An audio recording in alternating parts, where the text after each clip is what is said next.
It started like any ordinary autumn evening in the foothills of South Carolina. My name is Sam Weston, and I had spent the better part of the evening at a close friend's house just 6 miles from my own. Jeremy and I were tinkering with motorcycles, the smell of oil and gasoline mingling with the crisp October air. By the time I decided to head home, the clock had ticked past 11, and the world outside was cloaked in an impenetrable darkness. Little did I know this seemingly mundane drive would carve itself into the deepest recesses of my memory, a chilling encounter with the inexplicable. I slid into the driver's seat of my convertible, a little two-seater with a cloth roof that I kept up for the night. The roads around here, lined with dense forests and shadowy fields, were always quieter at this hour.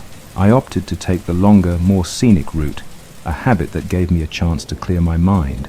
The highway stretched ahead like a ribbon of black, with only the twin beams of my headlights slicing through the void. As the car roared to life, I settled into the familiar rhythm of the drive, blissfully unaware of the nightmare that lurked ahead. About 3 miles into the drive, my thoughts wandered back to the evening. Jeremy and I had laughed and cursed over stubborn bolts and an ill-tempered carburetor, the kind of banter that makes hours slip by unnoticed. But as I glanced into the endless darkness ahead, a strange movement caught my eye. At first I dismissed it as a trick of the lighter play of shadows thrown by my headlights. Yet as I drew closer, the shape resolved into something more tangible, more unnerving. There, just off the shoulder of the road, something was moving. My first thought was a deer. This area was rife with wildlife, and it wasn't uncommon for animals to dart across the highway. But this was no deer. It was larger, its silhouette more menacing, and as my car drew nearer, the details began to sharpen. It had a hunched frame and an unnatural fluidity to its movements, as though it were gliding rather than walking. My pulse quickened. I instinctively eased my foot off the accelerator, the engine's growl softening as unease crept into my chest. The creature turned its head toward the car. The first thing I noticed were its eyes, two glowing orbs that caught the light in a way no ordinary animal's eyes would. They were yellowish, almost luminous, and they locked onto me with an intensity that made the hair on the back of my neck stand up. I tightened my grip on the steering wheel, feeling the cold sweat on my palms. Whatever it was, it had noticed me, and that realization sent a chill down my spine. As I drew closer, the creature did something that defied all reason. Instead of retreating into the dense woods on either side of the road like most animals would, it started moving toward me, not cautiously or timidly, but with purpose, a deliberate and menacing approach. It moved on all fours at first, its limbs long and powerful, but there was an unsettling rhythm to its stride. It was fluid, too fluid, like watching a predator in its prime. My brain scrambled for answers. A wolf? No, wolves didn't exist in this part of South Carolina. A large dog? Perhaps. But the size of this thing made that explanation laughable. My foot hovered over the gas pedal, torn between the primal instinct to flee and the morbid curiosity to understand what I was seeing. The creature came into clearer view as the headlights swept over it, and my stomach dropped. Its fur was a shimmering mix of silver and white, unnaturally clean for something in the wild. Its shoulders were broad, muscular, and impossibly high, giving it an almost human-like posture, even on all fours. The closer it came, the more monstrous it appeared. Its ears were pointed, twitching slightly as they picked up the roar of my engine. Then, as if making a calculated decision, it broke into a full sprint. The speed at which it moved was unreal. Its limbs propelled it forward in a terrifying blur, and within moments it was closing the gap between us. My heart thundered in my chest as I slammed my foot down on the gas pedal. The engine roared, the tires screeched, and the car surged forward. But it wasn't enough. In the rearview mirror, I could see the creature gaining on me, its glowing eyes fixed on my taillights. A primal fear took hold of me, and I gritted my teeth, urging the car to go faster. The road ahead was a straight shot, no twists or turns, and I pushed the accelerator as far as it would go. The small convertible wasn't built for top-end speed, but it was nimble, and I prayed that would be enough. The wind whipped against the car, a deafening rush that drowned out everything except my own pounding heartbeat. I glanced at the speedometer 70 miles per hour and dared another look in the mirror. The creature was still there, now only feet away. Its gallop was relentless, its stride unnervingly smooth. I could see the rippling muscles beneath its fur, the way its massive shoulders rolled with each leap. It wasn't just running, it was hunting. And I was the prey. As the distance between us dwindled, I could see more of its face in the mirror. Its snout was elongated, almost wolf-like, but there was an intelligence in its features that went beyond any animal I'd ever encountered. Its mouth hung slightly open, revealing rows of sharp, glistening teeth. My breath hitched as I imagined what it could do if it caught me. This wasn't just a predator. It was something far worse, something I didn't have a name for. I tightened my grip on the steering wheel, knuckles turning white, and forced myself to focus on the road. Up ahead, I knew there was a turnoff that would lead to a more populated area. If I could just make it there, maybe the presence of houses and streetlights would deter the creature. But as the road stretched on, my mind raced with doubt. What if it didn't stop? What if it followed me all the way home? Just as the turnoff came into view, the creature made its move. It veered suddenly to the right, disappearing into the woods. Relief washed over me like a wave, and I let out a shaky breath, easing off the gas slightly. But that relief was short-lived. Out of the corner of my eye, I saw a blur of silver and white cutting through the trees, moving parallel to the road. It was flanking me. My pulse spiked again as I realized what it was doing. This thing wasn't just chasing me. It was toying with me, forcing me into a state of panic. I slammed the gas pedal down again, the car lurching forward with a roar. The turnoff was less than a mile away now, and I clung to the hope that I could outrun it. The creature burst out of the woods directly in front of me. I barely had time to react.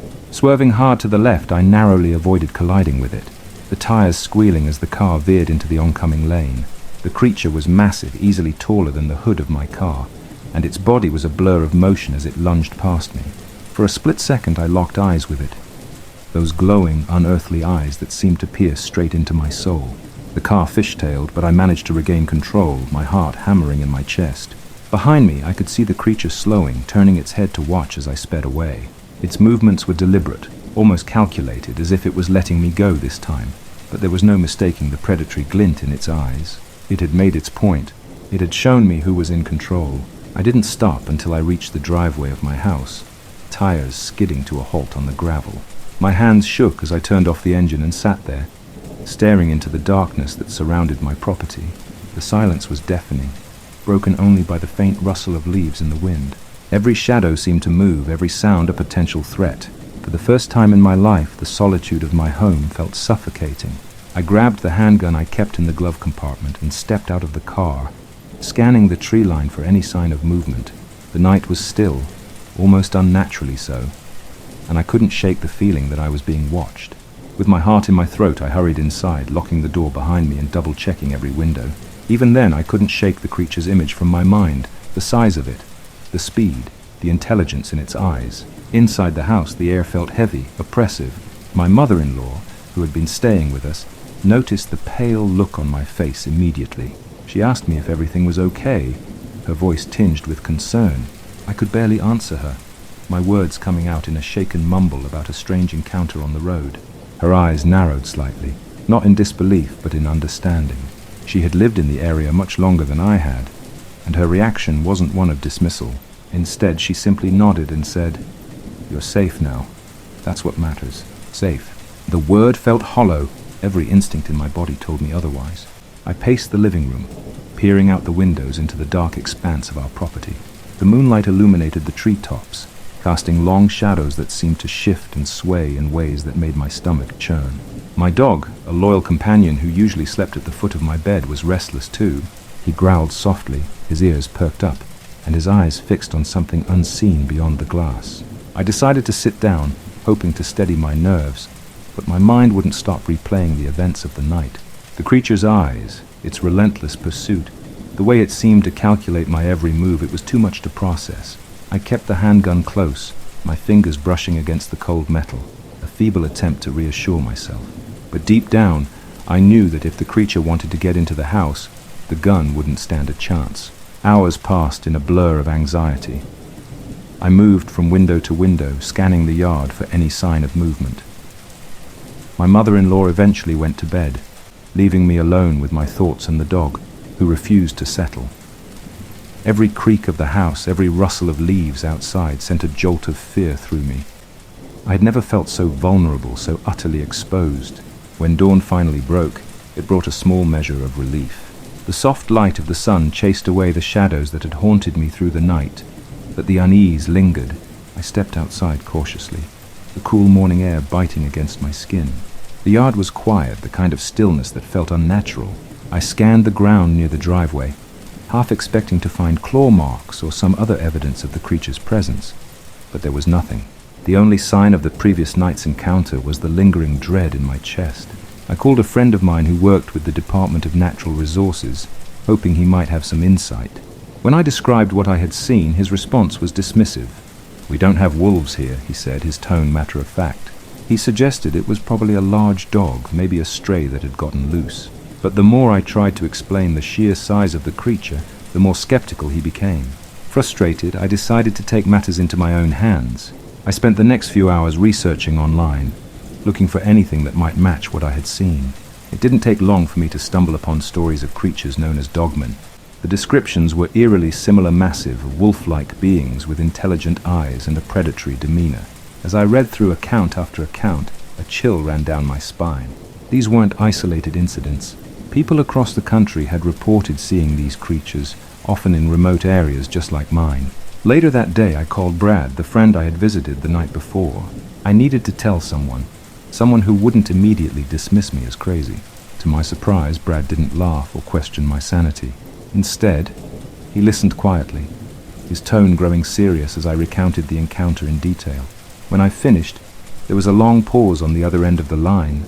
"You're not going to believe this," he finally said, "but I think I saw the same thing."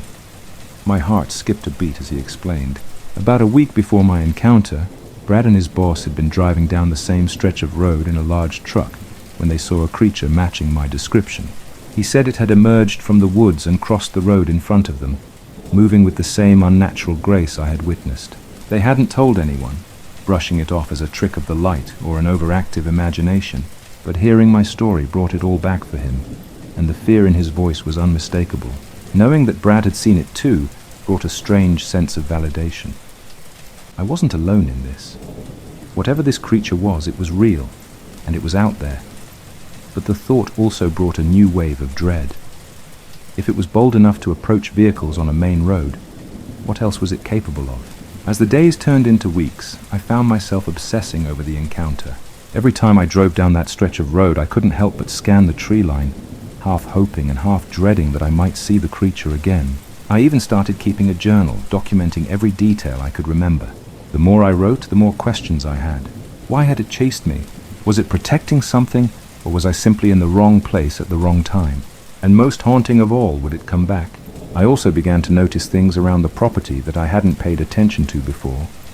The animals, once so abundant and lively, seemed more subdued. My dog, usually eager to explore the yard, was hesitant to venture too far from the house. Even the deer, which regularly passed through the area, seemed to avoid certain parts of the woods. I couldn't shake the feeling that the creature was still out there, watching, waiting. And while I tried to carry on with my daily life, the encounter had changed me in ways I couldn't fully understand. The woods, once a place of peace and solitude, now felt like a realm of unseen dangers. Every rustle of leaves, every shadow in the corner of my eye, became a reminder that there are things in this world we can't explain. Things that defy logic and challenge our understanding of what's possible. Weeks after the encounter, I couldn't shake the nagging sense of unease that had taken root in my life. Even during the daylight hours, the woods felt different, charged with an undercurrent of something unnatural. My research into Dogman sightings revealed one consistent theme. No one ever truly felt safe again after encountering one.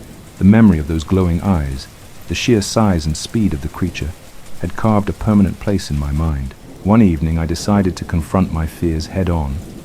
I planned to drive the same route as I had that fateful night. Armed with a powerful flashlight, a camera, and a rifle, I set out just after sunset, determined to document anything unusual. If it was still out there, I wanted proof for myself, and maybe for others who had faced similar experiences. The drive was uneventful at first. The woods on either side of the road were quiet, cloaked in shadows. My headlights cut through the darkness, illuminating the same stretch of asphalt where I had first seen it. I slowed the car to a crawl, scanning the roadside with my flashlight, heart pounding in my chest. Nothing. I was beginning to feel foolish, wondering if my paranoia had gotten the better of me when I saw it. In the beam of the flashlight, just off the shoulder of the road, two eyes reflected the light. a piercing yellow glow that sent a shiver down my spine. It was there, just as massive and imposing as I remembered, but this time it didn't charge. It simply stood there, watching. I froze, unable to move, my breath caught in my throat. The creature's posture was different, less aggressive, more curious. Its head tilted slightly, almost as if it were studying me. I felt a strange mix of fear and awe, like I was standing on the edge of an abyss, staring into something ancient and unknowable. My grip tightened on the rifle, but I knew I wouldn't fire, not unless it gave me no choice. For what felt like an eternity, we stared at each other, locked in a silent standoff. Then, without warning, it turned and disappeared into the woods, moving with the same unnatural grace I had seen before. I sat there for several minutes, my hands trembling, before I finally found the courage to drive home. That second encounter marked a turning point. It was as if the creature had chosen to let me go, to give me a glimpse of something beyond the ordinary before retreating back into the shadows. I no longer felt the need to prove its existence to anyone. I knew what I had seen, and that was enough. In the weeks that followed, I began to find a strange sense of peace. The fear was still there, lingering in the background, but it was tempered by an understanding that the creature, whatever it was not mindlessly malevolent. It was a predator, yes, but also something more, something I couldn't fully comprehend. I stopped driving that route at night, not out of fear, but out of respect. The woods belonged to it, and I had no desire to intrude further. My life slowly returned to normal, though I remained more vigilant, more aware of my surroundings. Every so often I would hear stories from locals, whispers of strange sightings in the area, but I kept my own experiences to myself. Some things I realized were best left unsaid. To this day, I don't know what the creature truly was. A cryptid? A relic of some ancient time? Or something entirely beyond our understanding? All I know is that it exists, and it walks among us in the places we least expect. If there's one lesson I've taken from this, it's that the world is far more mysterious than we give it credit for. We like to think we have all the answers, that we've mapped every inch of this planet and catalogued every living thing. But encounters like mine remind us that there are still secrets lurking in the shadows, waiting to be discovered, or perhaps waiting to discover us. As I write these words, I can't help but glance at the window, half expecting to see those yellow eyes staring back at me. Part of me hopes I never see it again, but another part, the part that can't resist the pull of the unknown, wonders if I will. The world is vast, and the dark holds many truths we may never fully understand. But if you're lucky, or perhaps unlucky, you might catch a glimpse of one. Just be sure you're ready, because once you've seen it, there's no going back.